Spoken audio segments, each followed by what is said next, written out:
Hello, my friends. Welcome to another episode of Deep True Crime.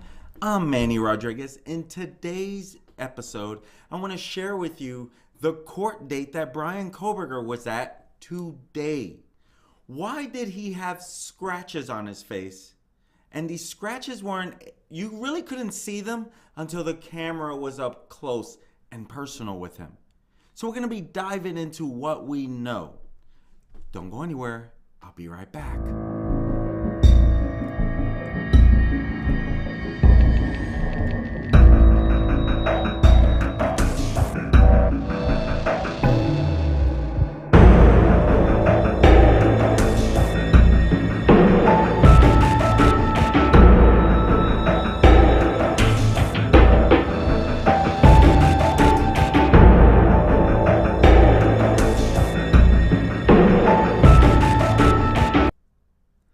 The accused suspect in the Idaho slaying, Bryan Kohberger, appeared in court today with a scratched up face as he waived his right to a speedy trial.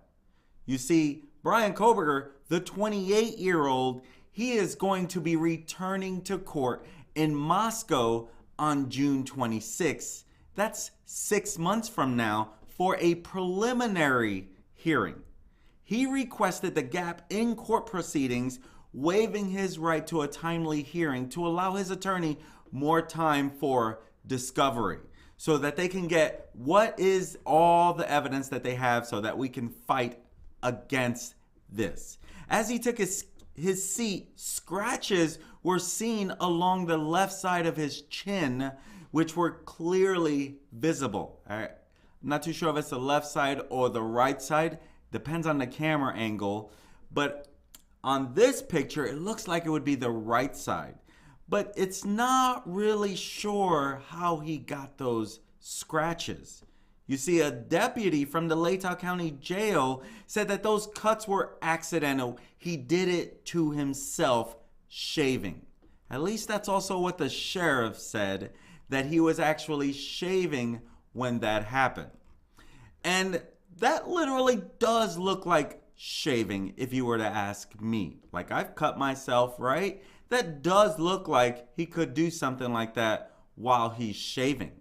So he did waive his right to a speedy trial today, and he has continued to be held without bail. And he was only in court literally a few minutes, and he did not say much at all.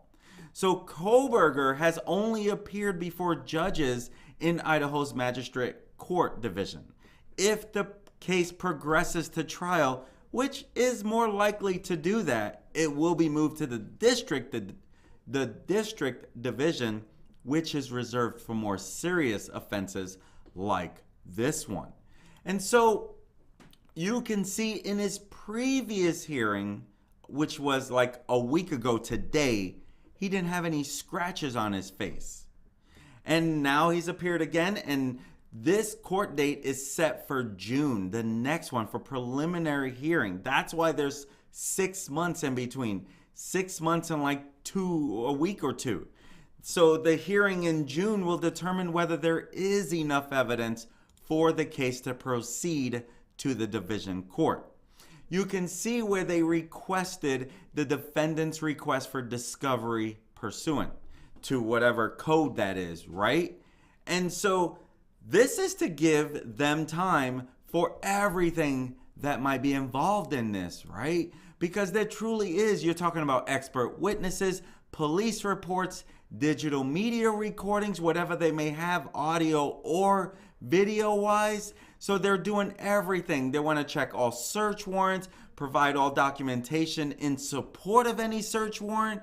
So there's a lot to this. And that's why they're asking for any amount of time that can be a while. And so they're asking, maybe there's any inducement involved, identification, evidence, electronic surveillance, drug tests, subpoenas, anything that could relate to this case. They want a chance to defend themselves, obviously. Any statements of co-defendants, meaning if there is any future co-defendants that we may not know about. But I do find it interesting that it does say, statements of co-defendant. There has not been named any co-defendant in this case. And so it says any written or recorded statements by a co-defendant and the substance of any relevant oral statement made by a co-defendant, whether before or after arrest, in response to interrogation by any person known by the co-defendant to be a peace officer or agent of the prosecuting attorney, or which are otherwise relevant to the offense charged. I am not taking that as there's a co-defendant in here. I am not perceiving that, meaning that if there is a co-defendant, we want time to play that out as well, right? Any statements of the defendant, to permit the defendant to inspect and copy or photograph any relevant written or recorded statements made by the defendant. So I think that this is really, really key in this matter for everything that they're trying to accomplish here, right? That makes sense to me. What do you think about that? Let me know in the comments what you think about that particular thing. Because truth is, he is innocent until proven guilty. Just a matter of time is the thought in finding him guilty, because right now it does not look good for him outside of that. But I truly believe that, these are self-inflicted on him, whatever he's done here. But that's what is in the news, obviously, because all the images are coming out like, holy mackerel, why does he have all these scratches and cuts on his face? Truth is, just as everyone is now coming out, it's shaving. So let's not take this further. I kind of wanted to even talk about that before the internet goes crazy making things up. Because there's no way that could be from November 13th. There's just no way. It would have been healed up. But of course, people were quickly to go out there.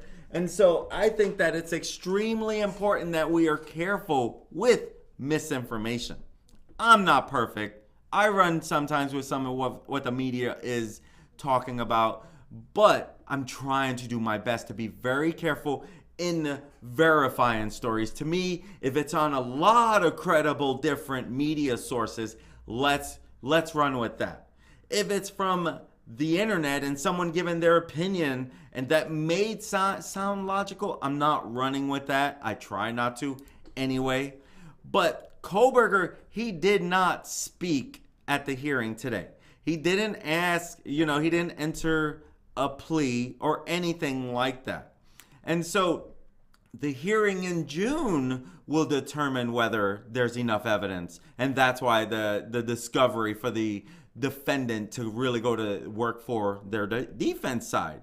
But once it has, Kohberger will be asked to enter a plea at that time. And today, he did not speak basically just to say yes and no when the judge asked if he understood the process and whether he needed more time to speak with his attorney. And his lawyer, public defender Ann Taylor, sitting next to him, Mr. Kohberger understands his right to a timely preliminary hearing, and he's willing to waive the timeliness to allow us time to obtain discovery in this case. And truth is, he knows it's not looking great for him, but the defense, they are going to try to make this as circumstantial as possible. That is obviously, because if you really think about it, to do the discovery on all of this, it takes a lot of time. 6 months makes sense.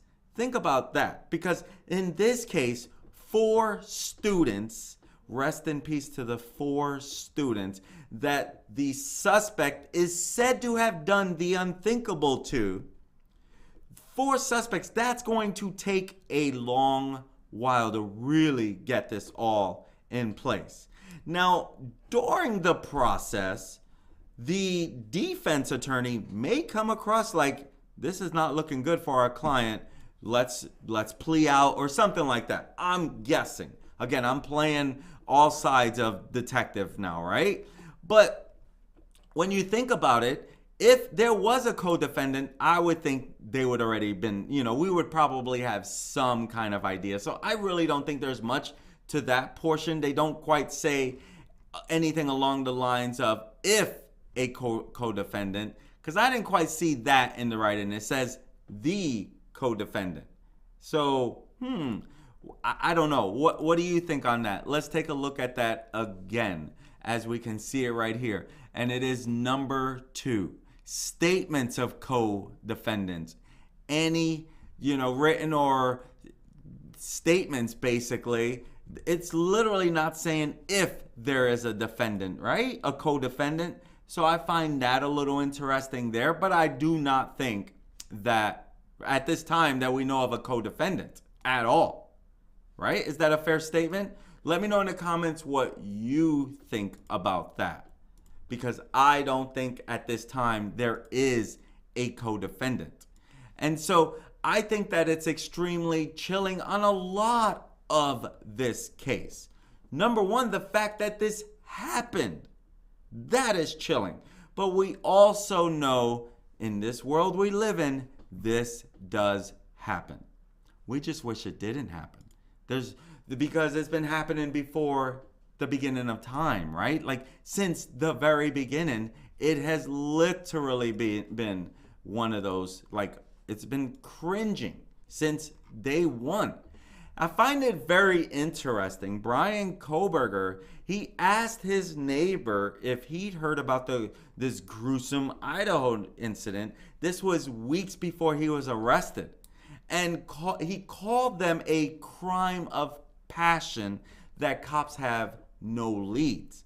That's what he shared. So weeks before he was named as the primary suspect in this gruesome quadruple incident of the 4 Idaho students, Bryan Kohberger, he told a neighbor that he believed the unsolved killings were a crime of passion. Personally, I've also said that. So I would think this would not raise a red flag, but if he truly told that neighbor, because again, warning again, right? Take it with a grain of salt. You don't know why someone would be putting this out there. Are they looking for clout? Are they looking for attention? We don't really know. So you got to really take a lot of this with a grain of salt. I don't know the neighbor. I don't know Bryan personally to verify this. But a neighbor is speaking out for the first time, and this neighbor did an interview with CBS. And so the neighbor, again, they live off-campus apartment where Kohberger, who appeared in court today, was living while studying a PhD, studying for a PhD in criminology at the University of Washington State. Again, 7 miles from Moscow murder house. You know what I'm talking about? And so he lives in this off-campus apartment complex with Kohberger, the neighbor. And of course, this is another one of those I do not wish to be identified, but he told how Kohberger asked him about the murders days after they happened in November. This neighbor says he brought it up in conversation, asked if I'd heard about the murders, which I had. He said, it seems like they have no leads, like it was a crime of passion. That's what that neighbor shared with CBS. What do you guys think about that? Forget the fact of whether he's saying the truth or not. That is definitely believable. Is that not a fair statement? And so the neighbor, he claims that Idaho suspect talked about this incident. And he's sharing that, Bryan said they have no clues and they don't have any suspects and they think it's a crime of passion. Well, that was out in the news. So that does make sense. But I do find it interesting, that he did say crime of passion, which now, is it still considered a crime of passion? What do you think? Is it now that we know a lot more and he is alleged to be their stalker, was that a crime of passion? And the neighbor, he says, at the time of our conversation, it was only a few days after it happened. There wasn't much detail out. That's what the neighbor said. And so today he made his second appearance, waives his right to a speedy trial because he doesn't want it to happen that fast, given his defense time to do their research. And so while he is accused of this most heinous crime, he hasn't pleaded yet, so we don't really know. He's just accused at this time. We don't know a motive. We don't know an alibi. We do not know any of that. So he hasn't yet formally entered a plea, and his attorney that was representing him in his extradition back in the December 30th raid on his parents' homes, they had indicated that he maintains his innocent. He's innocent. He's shocked. He can't believe that he was arrested for this. And so the attorney said that Kohberger was looking forward to returning to Idaho, where he believed he would be exonerated. The discovery that his defense team comes up with may very well say otherwise. Is that not a fair statement? Right? And so at this time, we really don't know.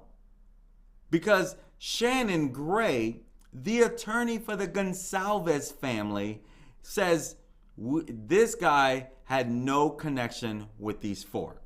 And so that's what he's saying. No one knew of this guy at all. We don't know how 100% true that could possibly be.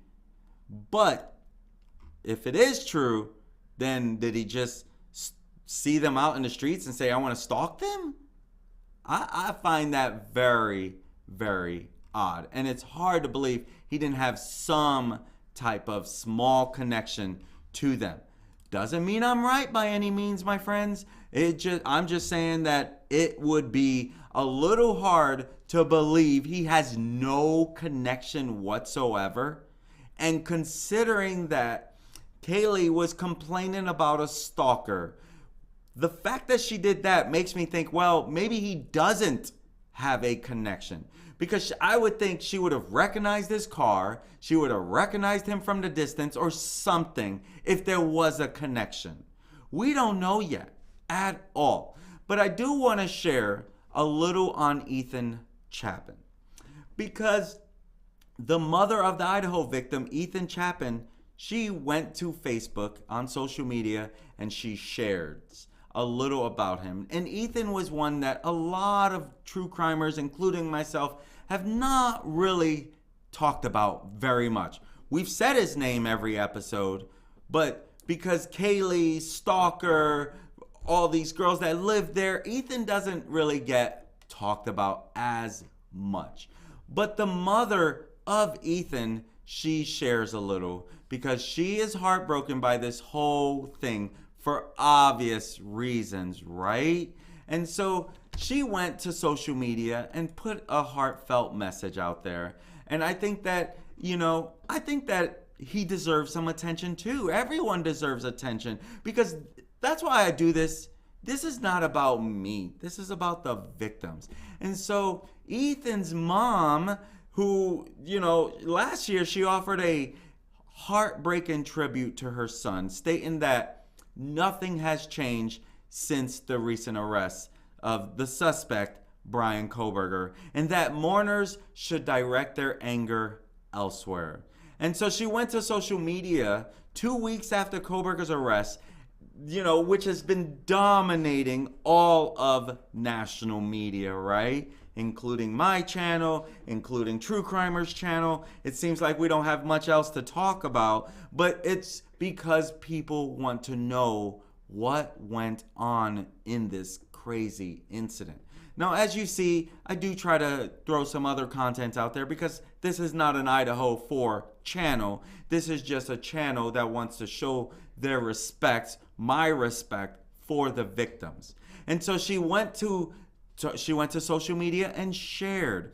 And she urged those affected by the tragedy to instead look ahead as the suspect makes his way through the courts.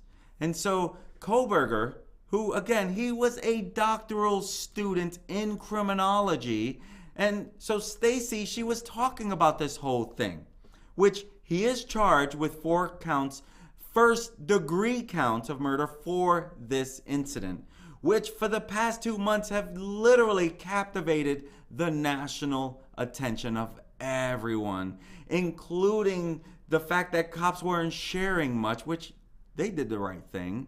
And all of that would change on December 30th when they finally had a suspect. And so they catch him on December 30th at his parents' home in Albrightsville, Pennsylvania. And so Ethan's mother, Stacy Wells Chapman, she goes to social media and she posted, it included a childhood photo, picture of Chapman, where he is pictured along with his two triplet siblings, Maisie and Hunter. But she posts this heartfelt message, and here is the three of them when they were children. These are the triplets, his sister and his brother, which obviously their life will be altered forever for the rest of their life. And, both of them are students at the University of Idaho. All three were there together. And so now that the surviving siblings, I don't know if that's the right word, but the two siblings, the other two twins, they're still students at the University of Idaho. And now that Kohberger received a date for his upcoming trial to start the preliminary hearing in June, and now that 2 months have passed since Kaylee, Madison, Xana, and Ethan, all students at the University of Idaho, were done the way they were at the 3-story home on late November 2013. So here we have this property that was just 8 miles away. And she takes to social media because she's obviously hurting, and she wants us to keep in mind of everything, right? We've spent the last 8 weeks, besides the obvious, focused on Maisie and Hunter. Cards, talks, walks, hikes, tears, you name it. Yesterday, we successfully dropped them off back at the University of Idaho. Hunter was very glad to be back at the fraternity, and Maisie was warming up to the idea, but it was so good to hear all of the girls squeal with delight upon seeing her. It did this mama's heart good to hear it. The support from the University of Idaho and the MPD ISP has been profound. Maisie and Hunter are rock stars, and we couldn't be more proud of them. Their job now just be kids. Start where they left off. Keep goals and aspirations in mind. For an update, anything Ethan had is now frozen with the defense. For us, it involves 2 vehicles, E's belonging, and a nice set of golf clubs. We've met with prosecutors, handled media inquiries, hopefully respectfully, managed, grieved, talked, and continue to try and process our new normal. However, nothing has changed. We spend no time being angry. That would be energy not well spent, and it still wouldn't change the outcome. We have to look ahead. What we've confirmed, Ethan is who he was because of our family. His foundation was unwavering. He was so loved, he didn't know any different. He was profoundly supported, and that's where it's like this stuff gets hard, right? He was profoundly supported, and our family of 5 was different than others and so very special. He loved unconditionally. He was loyal to all. He was inclusive, carefree, happy, just the best person you could ever meet. The stories are endless and amazing. He touches lives we had no idea existed. Ethan was incredible. We did a great job. We will still do a great job. And as always, we are eternally grateful to so many of you. We can't possibly reply to all your notes, but we read them all. And your kindness and support means the world to us. and I shall allow the memories to prod me into doing better with all those still living. That was from Nicholas P. Walterstorff. And you can see it says, love, Jim and Stacy. Oh, that was a quote from Nicholas P. Walterstorff. And I shall allow the memories to prod me into doing better with all those still living. Rest in peace, Ethan Chapman. Rest in peace, Xana, Maddie, and Kaylee. Taken from this world way too soon. Why? We will hopefully find out, but we may never know. And, you know, Bryan Kohberger's ex-lawyer, he said there's more evidence in Idaho killings. Jason LaBar, the gentleman I was just talking about who represented him in his extradition in Pennsylvania, he recently said that the prosecution in Idaho will likely provide more evidence in this case. And so we're going to continue to find out a lot more. But LaBar, he spoke with Brian Entin on News Nation Now about the recently released probable cause affidavit and the evidence that investigators used for Kohberger's arrest on December 30th. And we will find out what this is going to be all about, right? There's so much more to this. But LaBar said that while there are several holes in the affidavit, he expects the prosecution to provide further evidence in upcoming hearings for the holes to grow smaller. There are certainly holes in the case, and the affidavit of probable cause is just the start. That's what LaBar said. We are in the infancy of the case, and I really do pretty much bank on the prosecution coming up with more evidence, obviously. In a statement prior to his extradition, LaBar, again, he said that the student himself said he's eager to be exonerated. We will find out a lot more about that, I'm sure, as time goes on. My friends, this is not about me. This is about being a voice for the victims, being a voice for these 4 victims, to keep you alert of what could go wrong in this crazy world we live in. One of the reasons why this nation is fascinated with the story is because we are jaw-dropped by what happened. Though we know crime happens all the time, to this magnitude was beyond. And you can tell after the arrest, the attention has died out a little bit. You can tell. It was more, oh my gosh, who could do such a thing? Now they have a suspect, they'll let it play out a little bit. People are still following, but it's not as driven. Truth is, the bottom line, these 4 deserve justice.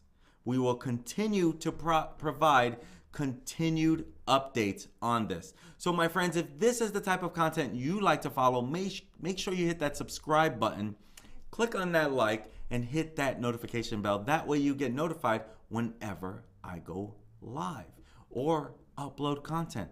I'm Manny Rodriguez. Thank you for joining me on another episode of Deep True Crime. My friends, if you are a person of prayer, please pray that these families find peace in their world. I love what Ethan Chapman's mom was sharing. The mindset to be able to move forward has to be the hardest thing. You can tell the way she said that people talked about Ethan, we can see where it comes from. This is one of the hardest things. Will they ever forgive this guy? I don't know. Right now, if Kohberger is that person, he better come. He has some coming to Jesus moments ahead of him, because he is in a bad place if he did this. My friends, I'm Manny Rodriguez. Thank you for joining me on another episode of Deep True Crime. Until next time, my friends, be safe, be alert, be careful. I love you guys. Thank you for joining me. Peace. Have a great one.